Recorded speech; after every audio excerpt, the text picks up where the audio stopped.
Well, there are new reports out there that Donald Trump isn't exactly pleased with his new campaign chief. Paul Manafort, a seasoned political insider, has promised America will see a much more presidential Trump from here on out. Trump brought in Manafort after struggling to wrangle delegates. But Politico reports Trump might be regretting the decision, growing frustrated with Manafort's efforts to rein him in. The article reads in part, quote, "Campaign insiders say it has become increasingly clear that Trump, for all his boasts about his ability to become more presidential, is simply unwilling or perhaps unable to follow through and resents efforts to transform him." Leslie Marshall is a syndicated radio talk show host and a Fox News contributor. Kevin McCullough is a talk show host with Salem Media Group. Thanks, both of you, for being here. Thank you, Jen. Before we begin the conversation, let's hear what Manafort himself had to say this week on Fox News Sunday. The campaign setting, you're seeing the real Donald Trump in campaign mode, talking to people who believe in his candidacy. I was dealing with members of the Republican National Committee who have a different role from an organizational standpoint, and they wanted to know about things like, is he going to be giving speeches on policies? That was after he made comments to the Republican National Committee meetings in Florida suggesting that Donald Trump was going to tone it down. So, Kevin, which Donald Trump are we going to see from here on out?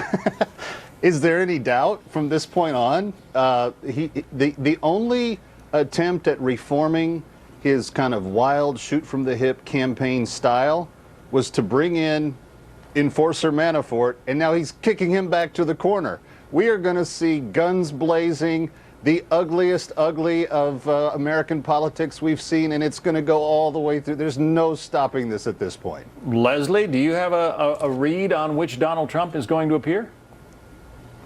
I think, will the real Donald Trump please stand up? I think we've seen the real Donald Trump, which is very scary for many Americans. Although half Republicans may support him, that leaves another half who do not. But as a Democrat, I'm very happy about this, John, that the real Donald Trump will be out there front and center. You know what's interesting about this is I think this speaks to Donald's inability to work well with others, even people he hires to improve and better his situation. He's in a primary right now. That is very different than a general election in November if he becomes the nominee.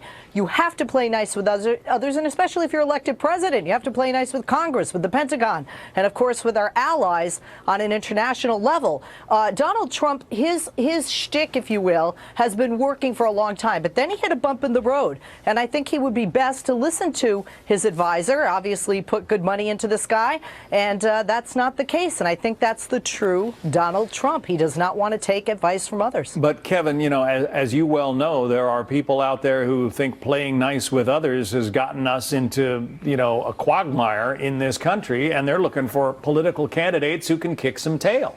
Yeah, I'm not sure that even that idea is fully been vetted out, because what we have turned the election of 2016 into is to the angriest, darkest side, darkest natures of who we are. And the Trump candidacy represents that in kind of the most vibrant way. And what was really telling about this story coming out is that Trump understood at some level after Wisconsin that there's a whole segment of his own base, his own party, that he's got as much trouble trying to win over as any independents or Democrats he'll face going forward.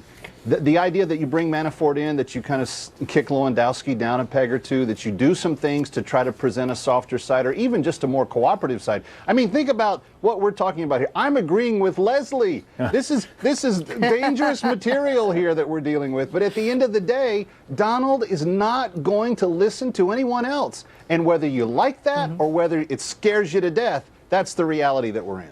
Leslie, NBC was out with a poll that says, and I think you were alluding to this just a moment ago, that says Donald Trump is winning the support of Republican voters, or he's reached the 50% threshold among Republican voters for the first time. You know, for whatever his faults or his, you know, personal characteristics might be, he's warming to some people, or people are warming to him, I should say. And honestly, John, can I do the I told you so? I predicted this, I'm not the only one, I'm sure, that when he would start to really gain more ground and traction and look like he would be the nominee or close to that we would see more and more Republicans stand beside him. I think there are a few reasons for this. One, because he is an outsider. He's not a Washington guy. He doesn't have the political background. Two, because when they look at the other options, Kasich being too moderate and even left-leaning for many Republicans, Ted Cruz perhaps being too right except to the evangelical community.